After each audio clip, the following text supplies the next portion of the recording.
Hello again, and welcome to another edition of the American Scouser podcast. With me today, I have the two Tims. I have Hooch and Timucin. How are you guys?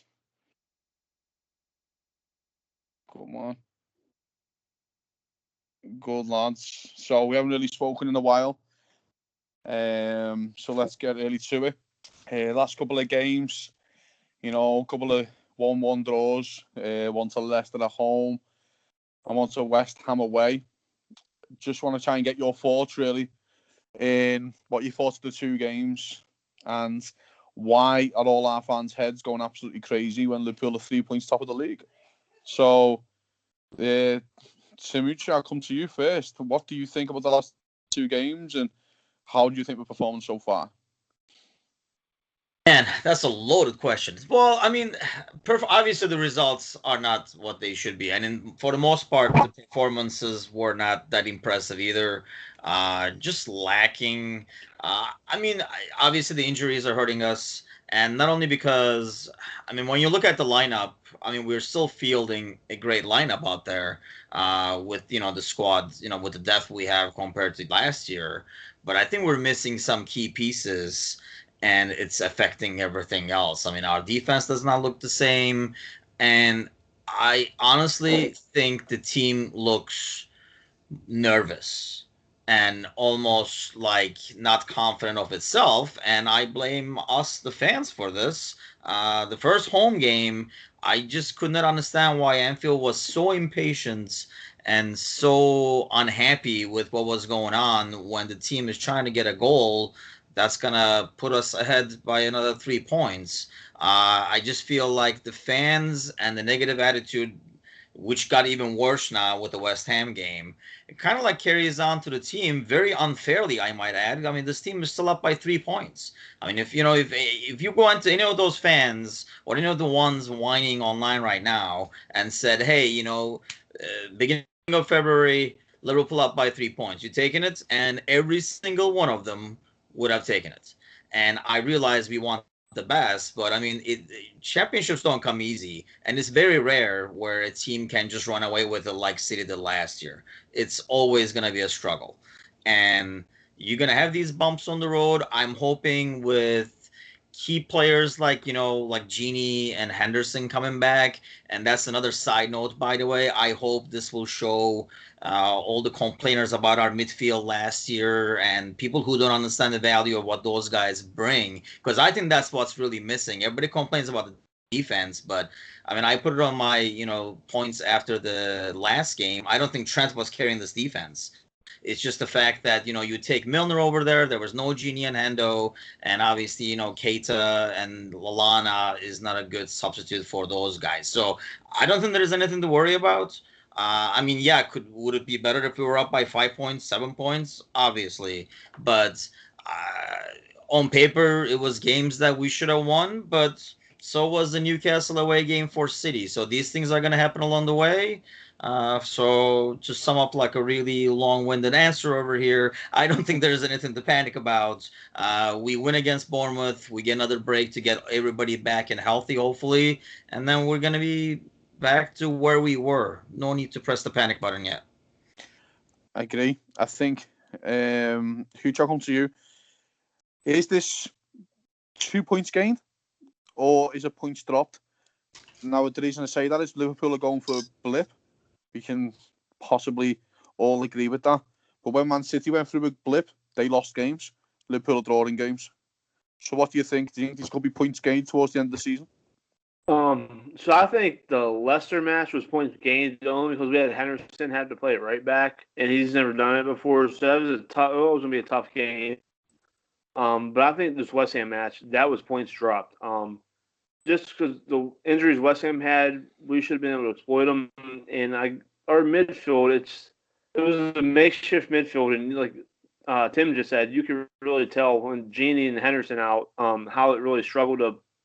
It lacked invention, it lacked creativity. I think a lot of it was, I mean, we did decent playing it out of the back, and then we didn't know what to do with it. It looked like they were trying to force it too much up the middle. Even like Kaita had his his struggles in the first half defensively. He got burned on, I think it was the first goal. He didn't follow his man through on that set piece. With the set pieces, it looks like it's us from 2 years ago trying to defend these. They don't know who's going where. Are we trying to hold the line, put them off sides, or are we running with them? And then right after that, I think it was Noble had another clear header, or it wasn't Noble. Noble played into right, so he had a clear header.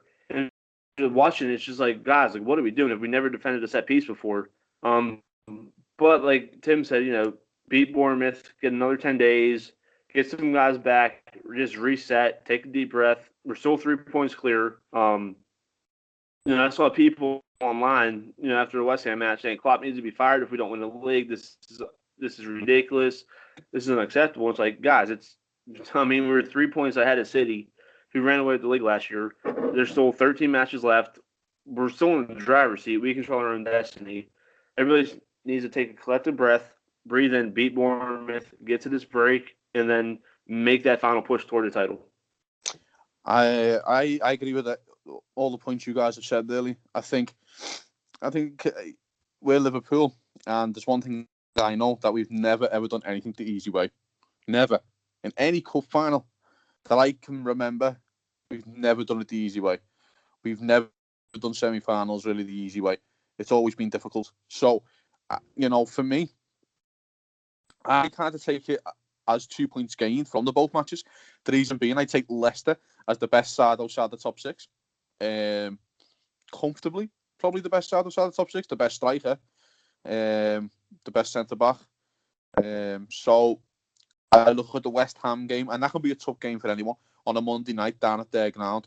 I think they've beaten United there this season. They've beaten Arsenal there this season. So they are, decent at their ground. Okay, City went in and won. Who cares? So I see it as two, only because of the injuries. I think, we need to get over the line against Bournemouth by hook or by crook, and after 10 days, not for like this kind of training camp, just to get fitness back in the guys. Give breaks to whoever needs a break. Give them some time off if they want to go to, see the family for 2-3 days in different countries. Let them go and let them come back, ready for the Champions League game. I think the fans are just getting excited and losing their heads.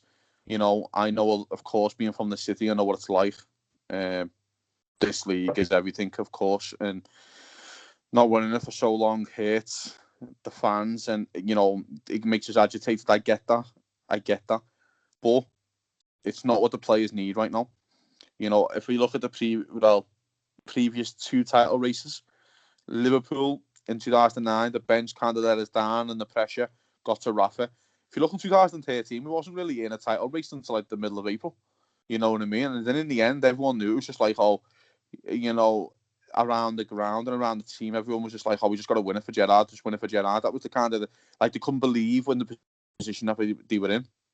This team is good enough to be in this position for the next 3, 4, 5 years, is to be challenging for top honours.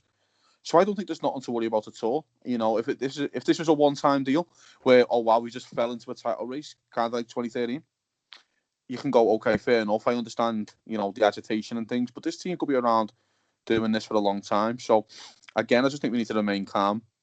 And there's a long way to go. So remain calm, do the business, just keep on doing what you're doing. And basically, if you get into the middle of April and in the same position, then of course let the panic set in. But actually, I want to bring up to you guys, someone who's kind of divided an opinion at the moment, where I thought he had a poor first half and a great second half, was actually Naby Keita. I thought against West Ham, poor first half. I thought he looked a bit off the pace. And the second half, I thought he actually really got on the ball. He was actually the one that looked like he tried to spark something, trying to, be a bit of inventive. So, who should come to you first? What do you think of his performance for West Ham? No, I agree with you. It was a tale of two halves. The first one, he looked out of sorts. He didn't. I was lost out there defensively. Didn't wanted to push ahead, wanted to come back. When he got the ball, who was he looking for to pass? Was it backwards? Was it sideways? Did he try to get forward? Now, if Klopp put him aside in the second half, it was like, listen, just do you, get the ball forward, we'll play off you. But the second half, I think he was our best player The dribbles he was making, he was running by guys. He'd get the ball on his, with the back of the goal. He'd leave whoever's defending him on his wake. He was making passes. So hopefully that's a sign of things to come. It just stinks that he was the one that got burned on that first goal. He didn't follow through on a free kick, but the second half I think was a glimpse. It stinks that he couldn't get a goal or get an assist. It really would have capitalized on his day, but the second half he started to show some of that promise where he was like putting background, like just play football. Like it was the one match or in one of the first matches of the season, Klopp was on the TV on play effing football. That's what Keita needs to do. Just you know what you're doing. You're a professional. You've been doing this all your life. Just go out there and play football. You know what to do. Go make it happen. Yeah, I agree. Tim, I'll come to you. I think he was very close to getting that assist right at the end for Divock Origi. I thought it was a beautiful ball. Divock, of course, is offside, but, it's not us to play to... It's not us to tell the rules or to the lines and to put his flag up, but, he has the chance to get that wonderful assist and then everyone will be talking about him. But what do you think of his performance in that game? I personally think he's just not ready yet for Premier League. I mean, we want him to be the guy that he can be and everything. I just feel like, obviously the error he made in the goal, but aside from that, throughout the game, I can name numerous times where he was out of position or he lost the ball, put us in a bad spot. Multiple occasions like that, especially in the first half. But even in the second half, he seemed, I think, a lot more active. And it looks like he's carrying the offense because he's the only one like in that midfield. I think Khan was at the time given the green light to like take people out on the dribble and everything. I feel like we're not gonna get the best out of Keita until next year, because I feel like he doesn't look physically strong enough at times. Number one. And obviously the confidence is an issue. You can kind of tell, not even only with him. There were multiple times where, you kind of expected the person to take a shot and they shied away from it. Keita did it once. Shaqiri did it once. I saw Salah do it a couple of times, or taking a couple of extra touches to get that perfect shot as opposed to, like going at it. And that's kind of like a lack of confidence or, trying to play it safe thing. And like I said, I feel like if you have all the options available, I don't think Keita is in your starting lineup at the moment. And I understand he's like a lot more creative than the other guys and everything like that. But if you look at this defense right now and why we're struggling in defense, giving up so many positions, apart from like the set pieces, it feels like there's a huge gap in front of that defense. And that's mainly because of the midfield that's fielded out there. Maybe if you have Hendo next to Fabinho or Gini next to Fabinho, that will improve and give Keita some room to do his thing. But I feel like right now he is kind of like the weakest link. Doesn't help when Lallana is the third person in midfield with you. But I felt like, he put us in tough spots multiple times in that game. Everybody focuses on the goal, and obviously, and he kind of got shielded off, but still he kind of fell asleep on that one. But aside from that, there were multiple times in that game where he put us in a bad spot, got out of position, followed the wrong guy, did not follow the guy. Little things. If you just stop and watch him, there's a bunch of things that were like done in error and mental errors more than anything else. And some of them, I just hope it's not laziness. I think it was more mental errors when you're not following your guy or you're following the wrong guy and you're doing the bad switches and stuff like that. But the guy's a great player. You can see his skill. I just don't think he's ready yet. And let's face it, because we spent so much money to get him and because, everybody watched these YouTube videos, we're willing to give multiple chances over and over and over and over again to hoping that he will get out of this funk. But if those, if you have Gini or Hendo available in a championship, like in a title run, I would go with the safe bets and getting, what you're going to get with those guys. You might not get as creative as you can get with Keita, but you're going to get a lot more solid defensively, physically, and you're going to own that midfield with Henderson and Fabinho and Gini out there compared to, Keita and obviously Lallana. So I think it's harsh for him on the goal. I think it's a really well-worked free kick. And I think they've kind of scouted us a bit more on the free kicks and the set pieces, as you could see all game. They've done their homework on us, and it's worked for them. So I think it's harsh for them on the free kick, but I understand the argument behind it. I thought second half, I have no issue for players giving the ball away or doing a misplaced pass when it's a forward pass. And it seems like to me, he's the only one that kind of wants to get on the ball and run forward and try and break the line and, try these little delicate passes because, even in the 91st, 92nd minute, they were working the ball out from Van Dijk. I'm like, put fucking him up front. Fuck's sake. But you know what I mean? I think Klopp kind of thought, listen, the draw here it's not awful. Okay, yeah, you could say it's a couple dropped. I think Klopp's actually thought himself, because I believe he only made 2 subs as well. He still had Sturridge on the bench, which kind of tells you how he's thinking. He's probably thinking himself, well, actually, this is not, it's not awful. So, again, I thought he'd done okay. Second half, I thought it was a lot better from him. It'd be interesting to see what happens against Bournemouth, to see if he leaves him in and backs him, and then brings them, Genie back in and maybe Henderson back in for Bayern Munich. So, yeah, we'll see what happens there. So, I mean, I agree when Tim says, if one of those passes end up being the assist or that shot he took in the first half goes in, maybe the switch is going to flip and it's suddenly, he's going to be back to himself. I just don't know if I'm in charge of doing the lineup and if everybody is available. I don't think I'm rolling the dice with Keita at the moment. I get that. But the thing is, though, with the assist, the Divock Origi pass, it's a sensational pass when you watch it back. It's a beautiful pass that he puts on for Divock, and Divock doesn't control it fair enough. And before we know it, we're all having this conversation completely different if Divock Origi scores. You know what I mean? It's just fine margins, that's all. I just think it's very fine margins with him at the moment. If that ball goes in, we're all talking about what a beautiful goal it was, and comparing his pass to everything. So, I've got no issue with him at the moment. I see why he's off the boil.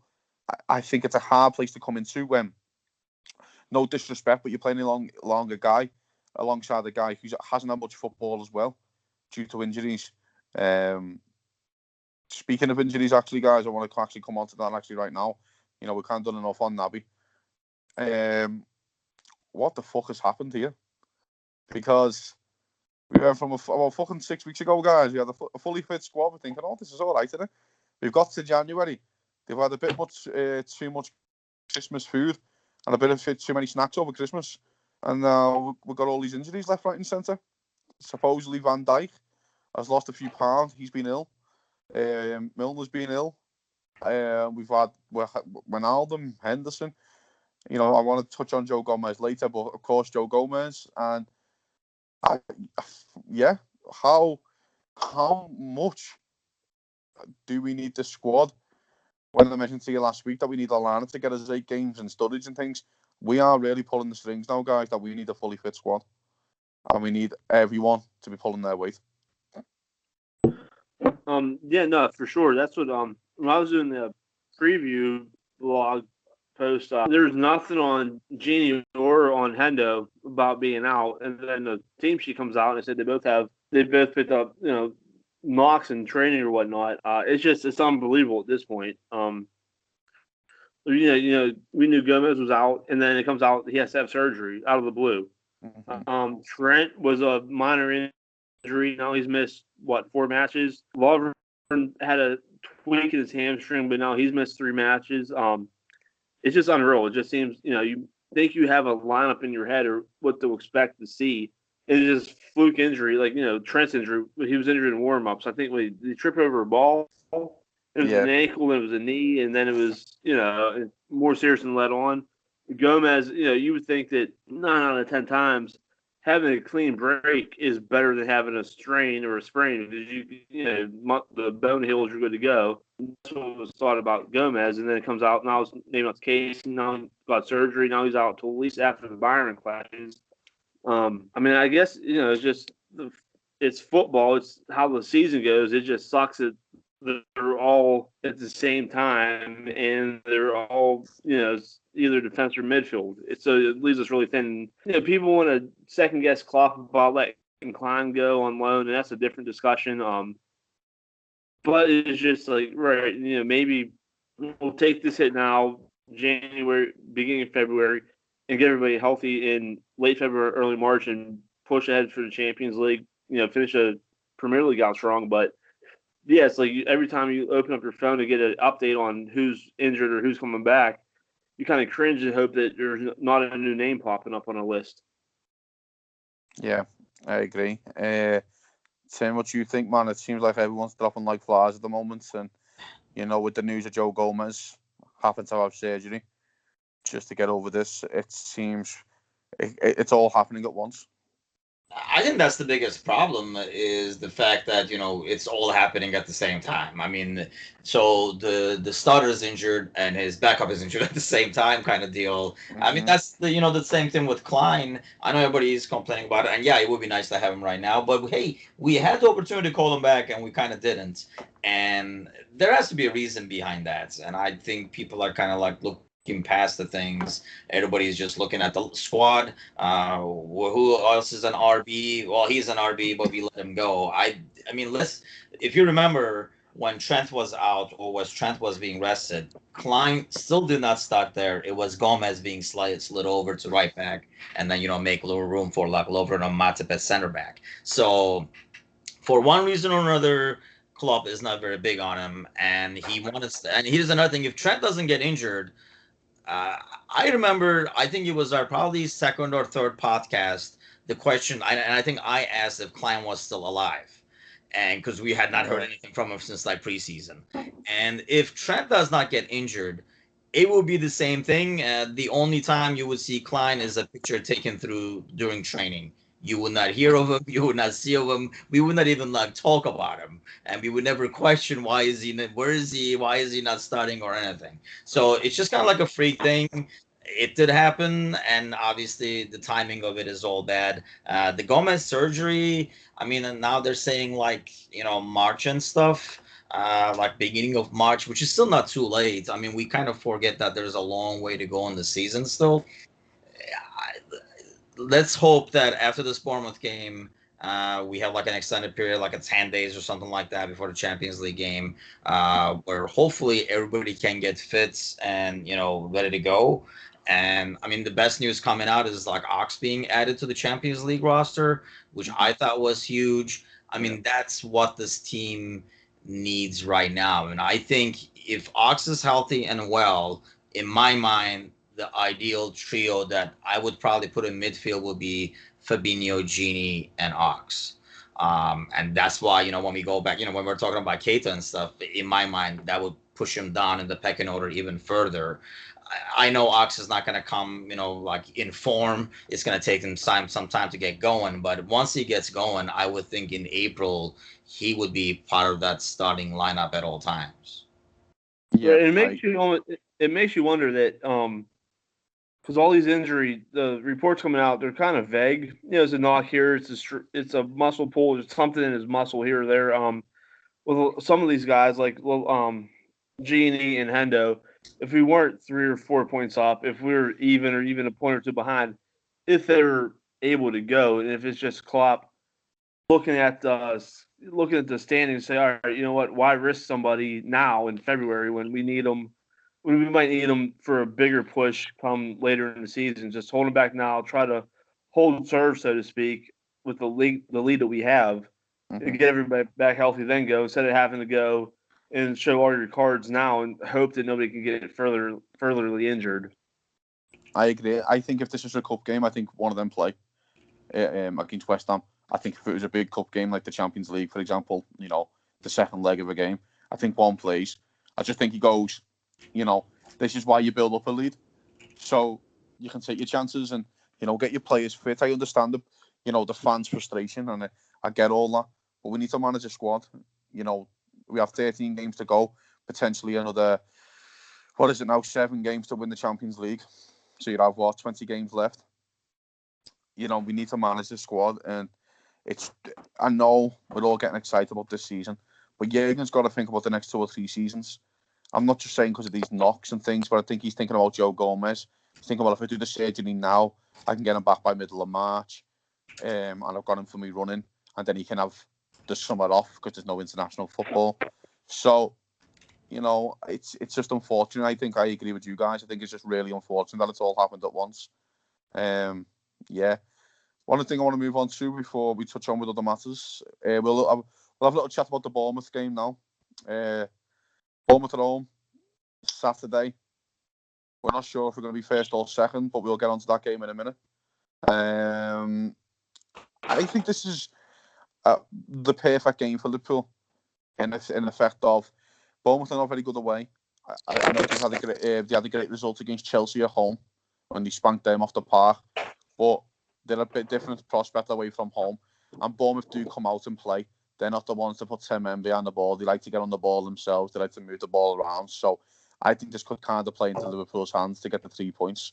So yeah, Tim, Hooch, I'll come to you. What are you thinking? I think it's the perfect game for Liverpool to try and get these 3 points and get back on the horse, really. It is. I mean, being home helps as long as that crowd doesn't turn on that team fast. And like you say, Bournemouth comes out and plays, which kind of like plays into our hands. I just hope, they don't look at the formula that's kind of stopped us and like follow suit with it. But it's not really how style in terms of, like sitting back and waiting. They have the players to go push forward too.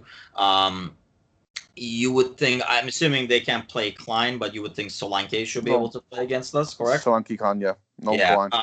So, I mean, like I say, they have some weapons, but I agree that this is like an ideal situation. If you kind of like picked a team to play against, this would be probably one of the 2-3 teams that I would pick at home to play against so that, I feel like, they will come out with more of a bit more of a fire in this game. I'm sure they hear all this talk, and they should only piss them off probably. The lack of confidence that their own fans have. It's kind of like, it kind of drives me crazy in sports where, sometimes even the favorites say, oh, nobody believed in us except the people in the locker room kind of crap. But this is sadly one of those situations. I think even, half the Liverpool fans I see online are just like jumping off the balcony. It's just like, dude, we're up by 3 points. I mean, this team is still up by 3 points. And yeah, we have some tough games ahead of us. But if we have learned anything over these last 2-3 months in the Premier League, nothing is won on paper. City have lost some games that you would think they would easily win. We have drawn some games that you would think we would win. So the tough games, easy games, they're kind of like all the same. You take them one at a time and kind of like hope that you get 3 points out of it. But yeah, I agree. This is kind of like an ideal situation for us. And I think they will come out. I feel like, we're going to make sure we have a more solid midfield going into this game. Going back to what Tim is saying, I kind of hope that's not the case where, we didn't take chances on some of these guys because we had the point lead. Because I would rather go full speed at all times. And yes, you would risk maybe like a longer injury if the guy forces it or something like that. But if the 3 points is on the line, I'd rather go after the 3 points and take a smaller risk because you're kind of taking a bigger risk by, I know we keep picking on Adam Wait there. regularly, but putting Lallana out there. But the argument is, though, right, is that Adam Lallana, okay, he came in and actually done okay. Against West Ham, I thought, he done all right. It was just okay. But I say to you now, then I'm offering you 6 points clear right now. But the last 5 games, you've got to start Sturridge and Lallana. Are you taking it? No, you're not. Surely not. Liverpool will drop points if Sturridge and Lallana start multiple continuous football matches. I think he's thinking to himself, well, I understand what you're saying with the points. I get that. Get the lead and get the points. But I just think he thinks in his head, I need all my lads to the end of the season. But in 2 competitions, I think that's something else that our fans have forgot as well. We can touch upon that now. We're still in the biggest cup competition in the world. I'm playing against a team that is not very good at the moment in their own domestic league in Bayern Munich. Okay, yes, of course, got great players, probably one of the best strikers in the world, but not doing well at the moment in their league that Liverpool can get past. And, I just think he thinks he can win both. Why not? And I think if he has the best players at certain times and think, well, it's a tricky away game, it's West Ham, I still think I've got enough to get scraped by. I think he'd made the right decision. But I can't get both parts, to be honest. But Yeah, and I think how how you're saying about the Bournemouth match, how it's important to come out and fire, and the fans are necessarily turning on the club. It's just that they're nervous. They've seen this show before and they've seen how it ends, so they're almost waiting for something bad to happen. yeah. Come out, and so they're not negative. It's just like when you're not, you come out against Leicester, you score, you give it up, you come back. And even West Ham, they've been burned so many times before. It's like, why should we trust this until it actually happens? There's not a negative response. It's just like, oh no, here we go again. And that's the hard thing until you actually win the league and put those doubts to rest. I think you're always going to have that where it's not a negative connotation against the club. It's just seen this before. Correct. We've seen the Gerrard slip. Of course, City, Chelsea, the plastic club still fucking sing about it 4 years later. That's all they have. But we've seen it. So until you actually come through and we win, you're always going to have that doubt. Like, all right, you're just waiting for something bad to happen. But that is so counterproductive when the stadium. I mean, you are making it. I thought Arsenal always had this problem. Anytime we played Arsenal, you're like, get one goal, they're going to turn on them, and everything collapses. I think it's so counterproductive for the stadium to put that pressure on the team as opposed to putting the pressure on the ref and the opposing team as they can, as they have done in the past. So if you're a player on the field, you're about to crank a shot. I mean, that makes you nervous, makes you think about everything twice. And that's why I think, some of these shots they would take, they're taking an extra touch. Now the shot situation is gone. It's just very counterproductive. I can understand the reasoning behind it. But if, as a fan, you're going to sit down and say, these guys got to kind of like get together and get going, then the fans should shut the fuck up and get behind the team and get it going. I just, I read all this stuff online and I hear fans talk. It just like aggravates the heck out of me. So you're not going to cheer them on till they prove you wrong and they get the title. Then what the hell are you going to cheer? Are you going to cheer during summer when, there's no games going on? This is the time to kind of like for that stadium to get behind the team, put pressure on the away team, and make it feel like something's going to happen any freaking second. Whereas the second half of the Leicester game, it was more like a mourning and bitching ceremony than anything else, instead of kind of like putting that pressure. They put the pressure on the Liverpool players as opposed to the other way around. I think that's what kind of like stirs up my anger, if you will, because that's not what you need from fans. You need the complete opposite. I understand the psychology behind it. I just don't understand how you can have that psychology and use it as an excuse for fans, but then at the same time tell the players to kind of like get it going, won't worry about the stuff and play your game. It's kind of like, what goes around comes around. No, I see your point of view. It does put the extra pressure on the Liverpool players. I just think that it's been 30 years of being disappointed and let down. So just that doubt, it's in human nature that'll creep back in your mind, and you don't, they're just waiting for something bad to happen because that's how they've been conditioned. They're just used to it. I mean, Cozzy might be able to speak better being from Liverpool, but I'm from Pittsburgh, so as a Pirate fan, when we've been shit for 25. But when we started to get good again, we were always waiting. We were waiting for a collapse to happen. You're just waiting. You're like, oh, here we go again. We were close with no cigar, the little engine it could, not quite good enough. So even if there's still 3 points clear, 5 points clear, whatever. Yeah. You're always on eggshells, just waiting for just something crazy to happen. I think I agree with you there. Both you guys actually, in effect. I agree with Hooch. I agree more with you. I think it's more when you're in the city. It does mean so much. Like, I'll cut my left leg off for Liverpool to win the league. There's no danger. I just think it's hard. I think the Newcastle game kind of blinded people's opinions because they dropped, City lost, and they're like, it got that Leicester game so important. Like, for example, there would have been fans out there going, oh, but if Liverpool beat Leicester and City beat Newcastle, you know what I mean? Yeah, but we were in a better position after the Leicester game because City dropped. You know what I mean? Do you understand what I'm saying? It's just fans would have felt better if Liverpool won. You know what I mean? The fans would have been like, oh, some fans would be like, oh yeah, we won. No, you know what I mean? We've won again because it's that confidence of winning because the team's winning.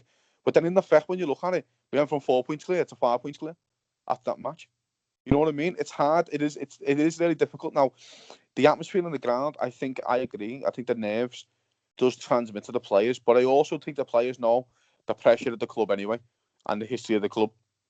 It's that famous thing, of course, which you'll ring true on this podcast, of the Red Sox waiting all them years to win the World Series.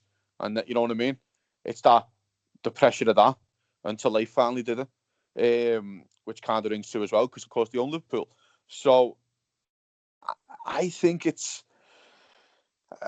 more of that. I just think it's more of the pressure that the fans are like, fucking hell, what if this chance never comes again? Because these chances have been very few and far between for Liverpool in the last 30 years. I think we've had two. We finished second in 2002, but we were like 15 points at the top, so you can't really call that a title race. 96, we kind of fell off a cliff around January, February, kind of fell off a cliff. So I think the fans are just, look at the chance that we've got, but forgetting that teams are going to go through blips. Liverpool haven't lost. That's another thing that we nearly, when City went through that blip, they lost matches. They've shown that they can lose to teams which are not as good as them, teams that are fighting relegation. City have lost 4 games this season. I'm just putting this into context. 3 of them games have been against Crystal Palace, Leicester and Newcastle. And in them 3 games, they took the lead. Now, if that doesn't tell you that you can get to the game when you go 1-0 down against them, I don't know what is. If those clubs down at the bottom, like your Southamptons and things, don't think, we can get points off these, then I don't know what you can. Because that's what I'd be telling them. If I was a manager, that's what I'd be telling my club. Is that, well, fucking hell, these have took the lead before and have lost all the games they took the lead in. Do you get a course for 1-1, which is the Chelsea game? So I just think the fans need to relax. I think they need to trust these players and understand that this squad is going to be there next year. And it's going to be there the year after that. And hopefully for the next 4 or 5 years, because this squad is building to something. With all the contracts that they're getting signed and the players that we're linked with, players will want to come to Liverpool. Top level players want to come to Liverpool. So I just think for the fans in this Bournemouth game, need to relax. If it's 30 minutes in and it's still 0-0, relax, trust the team, and I think they'll do the job. And I think that'll definitely put the fans to nerves at peace. But kind of put a little bow on this kind of conversation, guys. I'm going to ask you for your score predictions. So, Hooch, I'll go to you first. What do you reckon, fella? I think they're going to come out. I mean, the front three will be healthy. Who knows? Who knows what the midfield's going to look like? Fucking and hell. I don't know. Who's going to go get fish and chips and come down with the stomach virus on Friday night? That's what's going to come. That's how I like how you went with the generic British meal there of fish and chips. Like, let's get the generic one in. We'll look at the work. When I was over there, dude. When I was over there in March, there was fish and chips and home baked pies, and I lived off that. No, you'll never get sick off home baked. No danger. So I wish nationally, I'd be their number one customer. But that's honestly, it seems like that someone's gonna come down Friday night with a food poisoning or something like that. Just the way the injuries is going. No, Please be Moreno. Please be Moreno. Please be Moreno. Please be Mignolet. Moreno. That's fine. Yeah, they can. No, I think we come back. I think I mean, looking through the red colored glasses, I think we come out. I'm gonna say 3-0. Everybody just comes back together. Like, listen, get through this. You get 10 days off. Like Cozzy said, go home, see your family for a few days, wherever it is. Lovern, you're still out of jail. You're not going to Croatian prison, so go do that. Go you can go back to Croatia now. You're not going to be taken into customs. Just come through, win, take 10 days, and then focus on the Champions League, get healthy.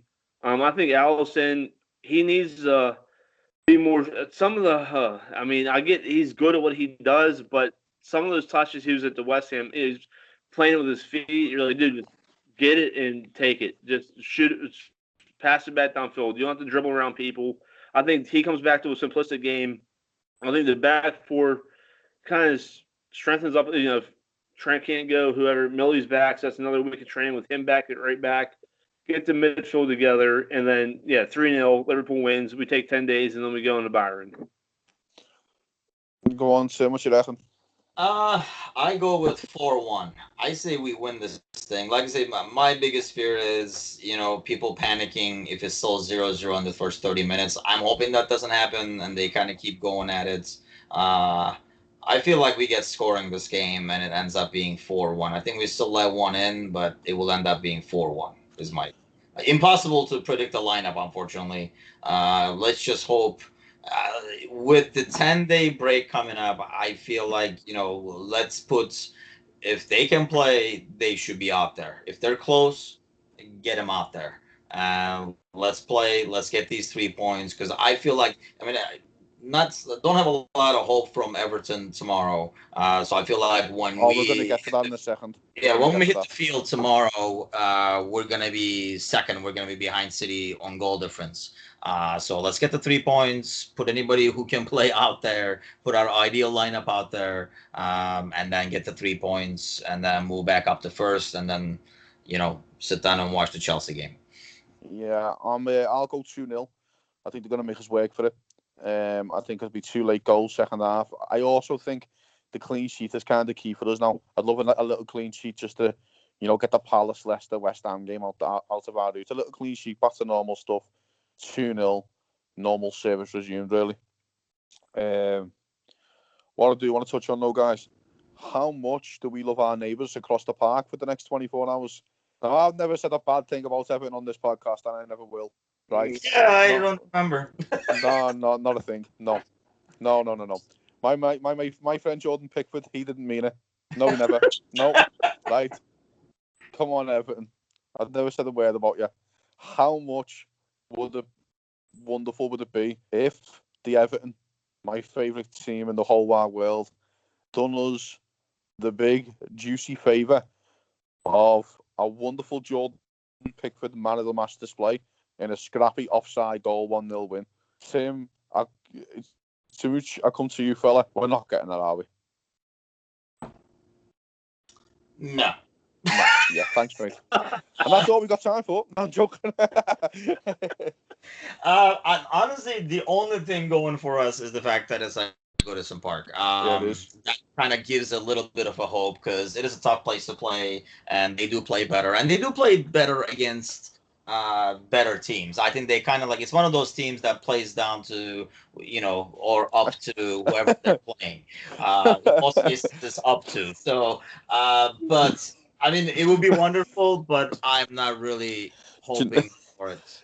Do you know what my friends and Everton fan are coming to you that, and I texted them that today. And I don't forget, lads, you do really usually show up at Goodison Park against the big teams. He said he's actually back going. Tottenham put 6 past us, don't you? I was like, oh fuck, 8-0, 8-0 City then. Oh fuck. Yeah, that's right. I forgot about that misery. It was fun to watch at the time. It was. Oh, it was brilliant. But no, Hooch, what you reckon, fella? Are we going to get any favours? I have a funny feeling that we are. I will. I was gonna say, if you're an Evertonian and you ever hope to see the Premiership trophy in person, then you need to do us a favor and help Liverpool win the league, because if we don't win it, you sure as hell ain't gonna win it. But no, that doesn't work like that in our city, mate. Fucking hell. This is not helping the cause. They're gonna come through. They're gonna hold City to a draw tomorrow. I don't think Everton's gonna. But I think they're going to be scratching enough to scratch. No draw, one draw. Everton's going to do us a favor tomorrow. I've got a feeling, I know. And if they get the win, I'm calling this the American Toffee podcast from now on. I'm telling you. But I don't know. I don't know why it's a funny feeling. Only because I know City. According to the last podcast, I said they'll drop points in the next 4 they did against Newcastle. I expect them to beat Arsenal because Arsenal are Arsenal. And Everton's tough. It is tough. And then Chelsea at home. So even Pep himself has to manage his squad. Kevin De Bruyne hasn't been playing too well. Sergio Aguero got a hat-trick. It's very rare Sergio Aguero can play 3 games in a week. That's another thing we have to think about. So does he play him tomorrow and then rest him against Chelsea? Does he say, actually, Sergio, you're going to be playing the 3 for me? That doesn't seem like a Sergio Aguero thing because he gets injured so frequently. They also had the problem at left back with no Mendy, and then it was no Delph. I think he played Laporte there on the weekend, and he played Fernandinho centre back. I see these little things where the can get at them and can cause them issues. Maybe I'm talking myself into it. I probably am. Then they're going to go 3-0 up inside 15 minutes. I'm like, oh, fuck off, Everton. Ruining my day again. But I don't know. I agree with you. I think they can get something, guys. I really do. I don't think, if you looked at the City game against Arsenal, City didn't really get out of third gear. And if they wanted to step it up and wanted to put more goals past them, they could have at any kind of given moment. So I just think if it gets to 30 minutes and it's 0-0, I've got friends who are going that game and they said they will be cheering City more than Everton and they will be booing Everton goals. That's how bad it is. So, yeah, I don't know. So, Tim, Mooch, you're saying no. Me and Hooch are on the right side of the life. We're going to say the wonderful Everton, the Toffees, the only team in Liverpool are going to get something out of this wonderful Manchester City side. And gift. Imagine it though, if Liverpool win the league by 4 points, and we can go, well, it was all because of Divock Origi and Jordan Pickford's man of the match performance. It just sounds too good to be true, doesn't it? It can't happen, surely. I just don't want to get my hopes up. Let's put it that way. There's always the chance, but I just don't want to get my hopes up. I actually got my hopes up with the Arsenal game, and then was just crushed miserably. So just like that game was just a joke. I mean, it just felt like, like you're saying, it was just too easy. Second gear winner. I think, but I think it's tough with Everton. And now, on a serious football note, like, it's tough with Everton at the moment because that manager, Marco Silva, needs a big result. And he needs it as soon as possible. His job is on the line, whether he likes it or not. And he needs a big result and a big performance on these players, because if he can't motivate them, and City go out and they score a few past them and beat them 4 or 5-0, probably could be his last game for Everton. So he has to get these players motivated. He has to get these players ready for this game, whether he likes it or not. And whether these players, I know he's come on today and said we're not going to do Liverpool any favours, we're just going to play our game, win the game, whatever. And whatever happens. But he needs a big, big performance, and that's one plus that Everton do have. And that's going back. That's the same thing we were kind of saying about Rafa. Last weekend. He needed something. They got the kid from Atlanta FC or whatever. We were saying the same thing. Rafa needed to go out and have the result, and Newcastle came out and did us a favor. So maybe it's the same type of deal. So I've brought you into it then, Tim. Are you coming down to the Everton side? Come on, fella. I've got my blue flag out. I've got my shirt on. Yeah, I'll wear blue tomorrow. Only for tomorrow. I've got Landon Donovan on the back. And Brian McBride's on the other one. Come on. Hey, I would love nothing more. I just, with the injuries they have on defense and stuff, I feel like, if they can hold off, City for like the first 20, 30 minutes, I think things could get interesting. I just feel like it's going to start ugly, go ugly. They're missing way too many people on that defense that is already not very good. So, yeah, I don't see it happening. But, hey, I would love nothing more, tell you what. I'm going to put this call out now. So, if you're in Liverpool tomorrow and you don't have to work, buy an away ticket and sit in the away end, because City can't sell out the Etihad, so they're traveling fans don't show up. So if you're a Red, buy an away ticket, sit in there, and cheer your ass off for Everton. I think, listen, I'm all for it, because I actually, funny enough, guys, reach out to me, because I know a load of Everton fans who are trying to get rid of their tickets every day. So don't worry about that. I've got loads of Everton fans who do not want to go any of their games. So if they can give them away, they'll give them away. But listen, I think it is what it is. I think City have a very pinnacle week this week. I think the next 2 games, if they get 6 points, then we are in a big title race. I don't think they do. I think they might. I think they might get 4. I think they will drop. I think the Higuain looks like a different danger. It's another game I want to touch on, actually, the Man City-Chelsea game while we're on it.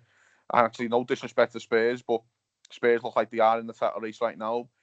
We can come on to them. I just think they're short. But a quick one on the Man City-Chelsea game, guys. We'll have to make it quick. But Higuain looks like he's came in for Chelsea. Looks like he's settled well, got a couple of goals. Do you think that they can do us a favour?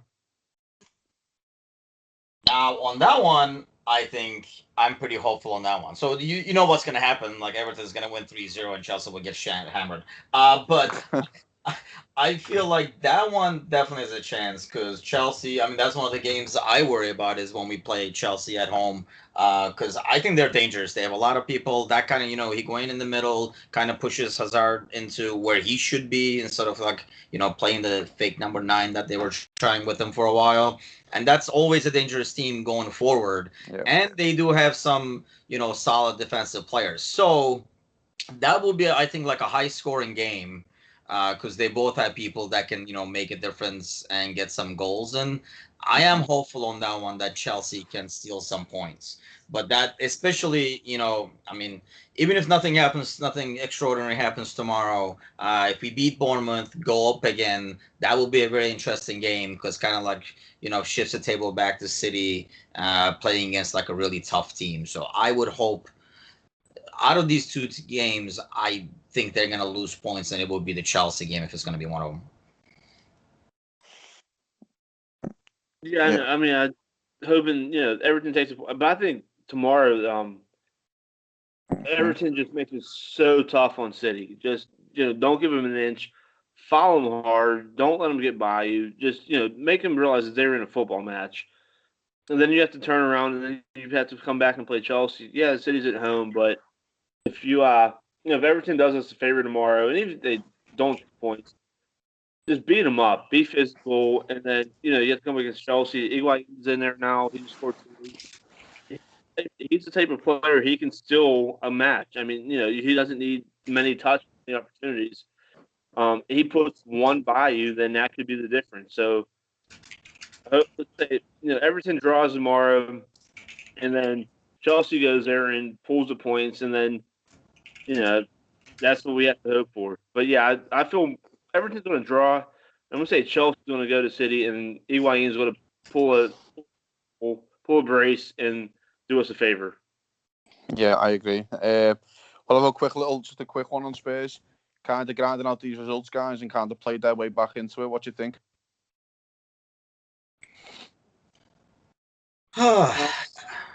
I'm amazed. Actually, I'm pretty impressed, I should say, that they're still in this thing. I thought they would have dropped by now. They've been lucky, last-minute goals here and there, and, short. But I'm pretty... If you're a Spurs fan, you have to be pretty impressed that they've kind of, are still in the race. I thought when Kane went down and they lost those points, I was like, it's pretty much over for them. I still feel like they're not going to challenge for the title. I mean, they're like a, they have like a 5% chance, I would say. But I still think it's pretty impressive that they've been able to hang in there with all the injuries they've had. And let's face it, out of the top 3 teams, they probably have the weakest squad depth. Yeah, I don't have much faith in them challenging us. They still have they have to get to Chelsea. Then they got Arsenal. Then you got the Palace and Derby. Then they have to come to Liverpool, and they're trash at Liverpool. That they stole the result last year because they're the North London diving squad, and they stole it from Salah's great goal in the 90th plus minute. Yeah, I just think they're okay now, but once they get through this rash of games, I can't see them hang. It's a 2-horse race. It's us and City. Tottenham's a nice story, but I think they're going to fall back. Not having Kane, I just don't have much faith in them forcing a challenge toward the end of it. Yeah, okay. Any other business, guys? No, let's just get out of this funk. Some positivity would be nice. Like I say, I mean, we're still up by 3 points. I think it all looks bad because at one point we could have been up by 7. or like more, or 10 at one point. So it just makes it look worse than it is.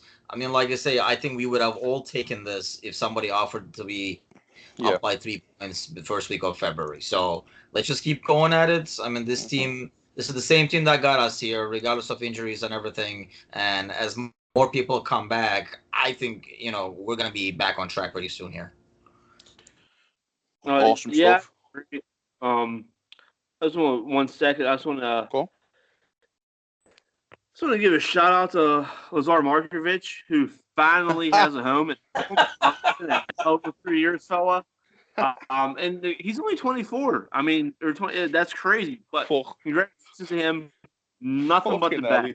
If he's 24, I'm Brad Pitt. There ain't no fucking way he's 24. Fuck, kid's about 38. No, he's been around since I was born. I think he was at my birth. I think he actually was the doctor, Dr. Markovic. He might have been. I don't know. Fucking hell. So yeah, there's Lazar Markovic and Steven Calker. 2 Liverpool. Yes. 2 Liverpool legends. Right, guys, we'll call that's it for now. Like, share, subscribe. Let's all cheer on the Everton tomorrow. And there's one thing about tomorrow that's going to be better than. It's going to be better than the Super Bowl. Have a good one, guys. See you later. Cheers.